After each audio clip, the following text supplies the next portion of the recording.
Se nos ha ido. Se ha quedado usted de maestro de ceremonias, Aitona Xavier. No quiero dejar pasar la oportunidad de poner en valor la musiquita tan molona que buscó el abuelo Xavier para la sintonía de Tándem Perfecto. O sea, después de 5 años sigo bailándola mientras que la escucho. No recordaba que la hubiera elegido yo, la verdad. Yo creo que Sí. no fue así, pero Yo bueno. para eso yo tengo muy buena memoria, querido abuelo. Buenas tardes, Roberto Sotomayor.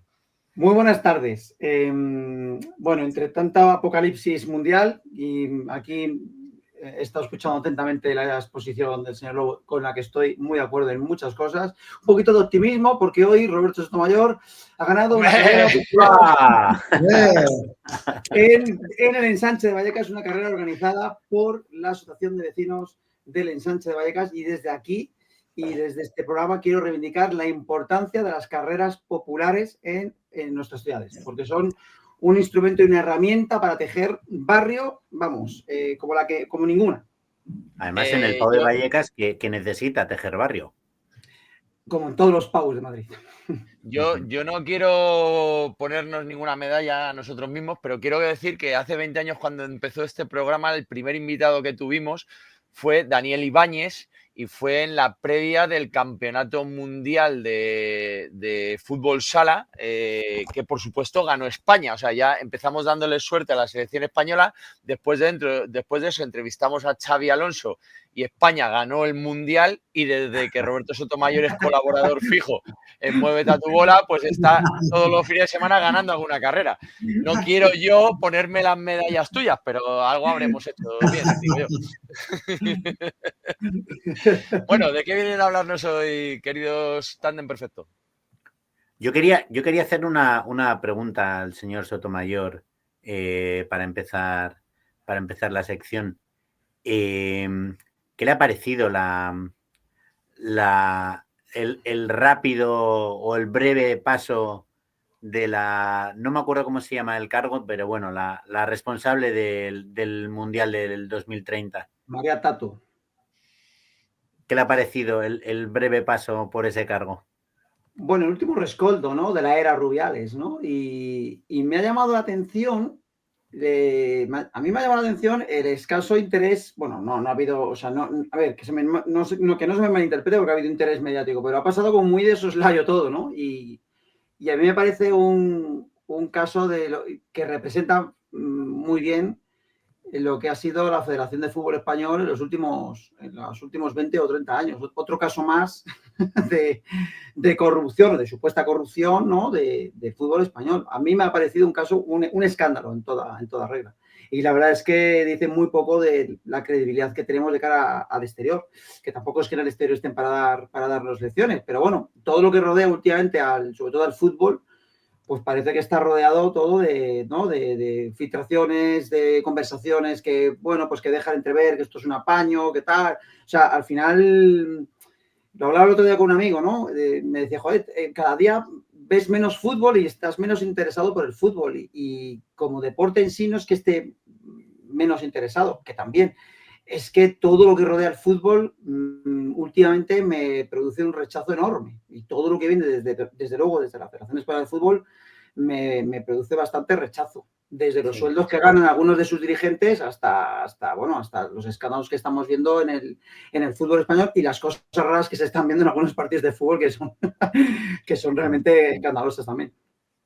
Decías que era herencia de Rubiales, pero yo le he visto una herencia de la política gallega que ha traído Louzán a la federación bastante significativo. Esa rivalidad con el alcalde de Vigo, echándose la culpa uno al otro. O sea, me ha olido a traslado de la cultura política gallega a la Federación Española directamente. Totalmente de acuerdo. Y me sorprende mucho un poco a lo que nos tiene acostumbrado la Federación, ¿cómo decir lo que es? Entre comillas, entenderme, lo poco que cuesta llegar a ser presidente y lo que cuesta luego sacar a los presidentes de la Federación. porque yo veo que la cultura política que hemos conocido desde Villar, que luego ha mantenido Rubiales y que da la sensación de que Louzán sigue manteniendo, es tremenda. Y mira, le voy a hacer una pequeña crítica al señor Lobo. Como antes has terminado con un tono un poco pesimista, voy a levantar un poco el optimismo, porque yo creo que lo mal que funciona la Federación Española es una consecuencia de un modelo clientelista. Y Claro. reflejando, o sea, viendo lo mal que funciona la Federación Española, deberíamos apreciar lo importante que es un buen sistema democrático. Y tenemos ahí el ejemplo de lo mal que funciona cuando no es democrático.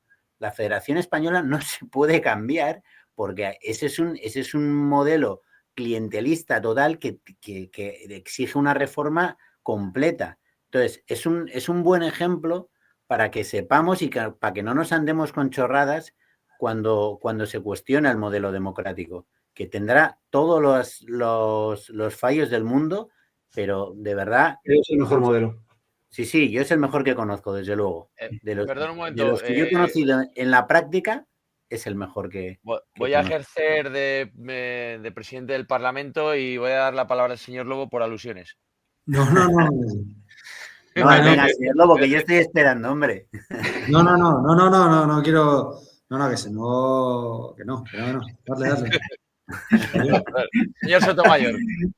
Bueno, Oye, pues, yo estoy totalmente de acuerdo con lo que ha dicho Xavier ahora mismo sobre el modelo clientelar que representa este país. Hay un libro que escribió el juez Joaquín Bosch que se llama La patria en la cartera, que refleja muy bien lo que ha sido y lo que es este país por la falta de transparencia, pero que viene desde el siglo XVIII. O sea, es decir, que no es algo nuevo. O sea, esa es nuestra forma de entender las sociedades, las redes clientelares. Y la Federación Española de Fútbol no deja de ser una red clientelar. Ojo, esto porque es el fútbol, pero imaginaos en otras federaciones menores. O sea, que nos centramos muchas veces en los deportes mayoritarios, pero yo sí que me gustaría poner el foco en cómo funcionan las federaciones de los diferentes deportes. Si hablamos del atletismo, pues podremos dedicarle un programa entero, pero esas redes clientelares existen. O sea, es muy difícil sacar a los presidentes de algunas federaciones que llevan en sus cargos más de 30 años. Más de 30 años, que llevan 3 décadas dirigiendo el deporte en sus regiones. Y con él, pues todo un equipo, todo un conglomerado de clientes, ¿no? De un chiringuito, ¿no? En toda regla, en donde hay unos sobresueldos. Estaba leyendo antes que Fernando Sanz tenía un sueldo de 700.000 euros. Pero vamos a ver. Poco me parece. Estamos hablando de unos sueldos, es que de verdad, se me quita la gana. Es que claro, lees estas cosas y dices, pero bueno, ¿cómo está el deporte español, ¿no? Y cómo está todo este conglomerado, ¿no? Concretamente, ¿qué cargo tenía Fernando Sanz cuando estaba eligiendo esas sedes para el Mundial? No sé exactamente el cargo, pero era un directivo que bueno, pues que yo creo que aquí Louzán ha querido apuntarse el tanto, quitándose al señor Sanz, pero 700.000 euros de sueldo por un cargo. Pero es que, igual el cargo que tenga, vamos, 700.000 euros.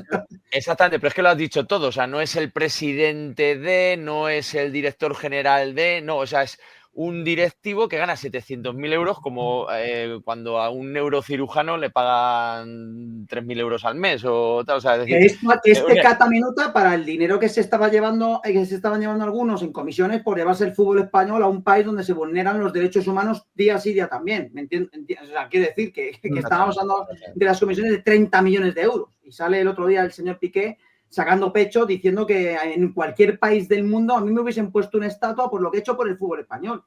Y se quedó tan a gusto. O sea, Entonces nos hemos acostumbrado a esta mediocridad y a esta infamia diaria que vemos en televisión todos los días, ¿no? Y bueno, pues yo creo que hemos retrocedido y hemos vuelto a un escenario social en este país, pues no sé qué es lo que ha pasado, pero en el que, bueno, pues en el que vemos esos escándalos ya como algo normal, como algo, no sé. Yo, desde luego, estoy escandalizado con todo esto. El otro día leía un artículo muy interesante en el diario La Nación de Argentina, de un periodista muy bueno, que os recomiendo a todos, que se llama Ezequiel Fernández Murs, que hablaba de la Confederación Brasileña, que la Confederación es la Federación de Fútbol de Brasil, que ha vivido un caso muy similar al de España. Había un presidente que se llamaba Teixeira, que durante varias décadas fue el presidente de la Confederación Brasileña, también, pues igual que Villar, igual que Grondona, todos formaban parte de esa élite de la FIFA que cayó en 2015. Y ahora Ronaldo se ha presentado a presidente se ha querido presentar a presidente de la Confederación Brasileña de Fútbol. Y necesitaba avales de los directivos de la Confederación Brasileña. Estamos hablando de Ronaldo, que no sé, digo yo que algo de fútbol, algo sabrá. Por lo menos como para que... tiene experiencia dirigiendo un club, que no todos los que han llegado a presidente de una federación... No le va muy bien, por lo menos dirigiendo al Valladolid, porque también dirige, o sea, también es propietario del Cruzeiro, ¿eh? Pero vamos, seguro que la gente de Valladolid no está muy de acuerdo. Pero vamos, que no consiguió ni un solo aval, ni uno solo. Hostia. Y entonces... Es como el chiste que dijeron, necesitamos 2 avales, y dijeron, vale, ¿no? Entonces Ronaldo hizo unas declaraciones, no sé si dijo que daba asco la Confederación Brasileña o una cosa así, y entonces Ezequiel Fernández Murs, el periodista argentino, lo contaba en el artículo y decía, claro, a Ronaldo no le parecía que la Confederación Brasileña daba tanto asco cuando el presidente era su amigo Teixeira. Claro. Quiero decir, claro, el sistema clientelar ahora la ha perjudicado a Ronaldo, pero es que cuando Ronaldo era una estrella de la selección brasileña, Teixeira le daba todos los privilegios que quisiera y le trataba muy bien. Y entonces Teixeira era maravilloso y la Confederación Brasileña funcionaba muy bien. El problema es que la Confederación Brasileña siempre ha funcionado muy mal. Quedan 2 minutos para que entre Emi, que la tenemos ya aquí a la espera. No sé si queréis comentar algo sobre el nombramiento de Valverde, que es un deportista que está sancionado por doping, y sé que Sotomayor quería hablar sobre el tema, o lo queréis dejar para la próxima sesión de... Si quieres, Roberto, introdúcelo y hablamos. Algo rápido. Yo creo que vivimos en un país en donde los deportistas... A ver, con todos mis respetos al señor Valverde, pero me da la sensación que en este país hemos puesto en un podio perenne de por vida a deportistas que han dado positivo. Yo no digo que han dado positivo, han cumplido su sanción, etc. Pero creo que para determinados cargos no puede ser esto. Me parece de poco recibo. O sea, es decir, vivimos en un país en donde deportistas que han dado positivo pues están contratados por cadenas de televisión donde pues están de comentaristas, en donde se les nombra presidentes de federaciones, en donde ostentan cargos que tienen que ver con el mundo del deporte. Yo creo que cuando uno da positivo, pues también tiene que tener un reproche social, ¿no? Que le impida tener cualquier tipo de vínculo con el deporte. No digo que tenga que estar sancionado de por vida, pero a mí me rechina un poco, ¿no? Que estemos hablando de... O sea, yo tengo amigos que dicen, joder, es que Valverde era un crack. Yo no lo dudo que fuera un crack, sí sería muy bueno, pero es que, joder, dio positivo. Entonces, y yo, pues lo siento mucho, pero si estamos contra el dopaje y somos tolerantes cero con el dopaje, lo tenemos que ser también a nivel, no solamente a nivel penal, ¿no? De que cumple una pena y que tenga que ser castigado, evidentemente, pero también un reproche social, ético, ¿no? ¿Qué ejemplo le estamos dando a las futuras generaciones? Parece que no pasa factura y que... Yo aquí soy crítico, la verdad. No me parece bien que un tipo ha dado positivo... O sea, esto en otros países como en Nueva Zelanda o en Australia, esto es absolutamente intolerable. Yo sí quería decir una cosa a este respecto, y si te parece, Roberto, lo comentaremos otro día más, con más detenimiento. Pero en el caso del ciclismo, que lo conozco mejor que el atletismo o que otros deportes, yo creo que muchas veces los ciclistas han sido el último eslabón en una cadena. Total. Y que muchas veces... o sea, no quiero exculparlo con estos, pero muchas veces ellos han sido las víctimas de un sistema de dopaje.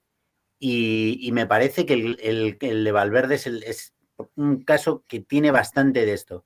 Valverde entra como profesional al equipo Kelme, que estaba, luego en la Operación Puerto se vio que utilizaban el dopaje de equipo. O sea, es decir, era el equipo el que te metía en ese mundo, y luego pasa al equipo Illes Balears, que es el actual Movistar, que pasa 3/4 de lo mismo, o pasaba 3/4 de lo mismo. Entonces, ser muy punitivos con los ciclistas y me parece que se es muy poco con los equipos, creo que se es muy injusto. Y me parece que los ciclistas, y sobre todo esa generación que ha estado más implicada en el dopaje, han pagado un precio muchas veces muy alto, y mucho más alto de lo que les correspondía o merecían. Y con esto no estoy justificando el dopaje, ¿eh? O sea, quiero que quede claro. O sea, pero creo que los ciclistas eran el último eslabón de la cadena. Y muchas veces, cuando había un caso de dopaje, si os fijáis, en la prensa se señalaba al ciclista, no al equipo o no a la estructura, y generalmente, cuando un ciclista ha dado positivo, y ya con esto termino, que nos estamos pasando mucho, cuando un ciclista daba positivo, daba una rueda de prensa para explicarlo, en la que él estaba solo completamente. Me acuerdo del caso de Contador, que dio la rueda de prensa acompañado de su hermano, y a mí me da mucha envidia en ese sentido el caso de Gurpegui, que dio positivo siendo jugador del Atleti, y la rueda de prensa la dio acompañado de toda la plantilla del Atleti, de Zubizarreta, que en ese momento era el director deportivo del Atleti, del entrenador, que no me acuerdo quién era, y del médico, que era Sabino Padilla. Y en ese sentido, más allá de la responsabilidad que tenga o no, creo que el Atleti ahí dio una lección respaldando al jugador. Pues muchísimas gracias, abuelo Xavier, gracias Roberto Sotomayor. Nos vemos en la próxima edición de Tándem Perfecto para que ahondemos en este tema, que yo creo que es muy interesante, y muchas gracias por estar aquí.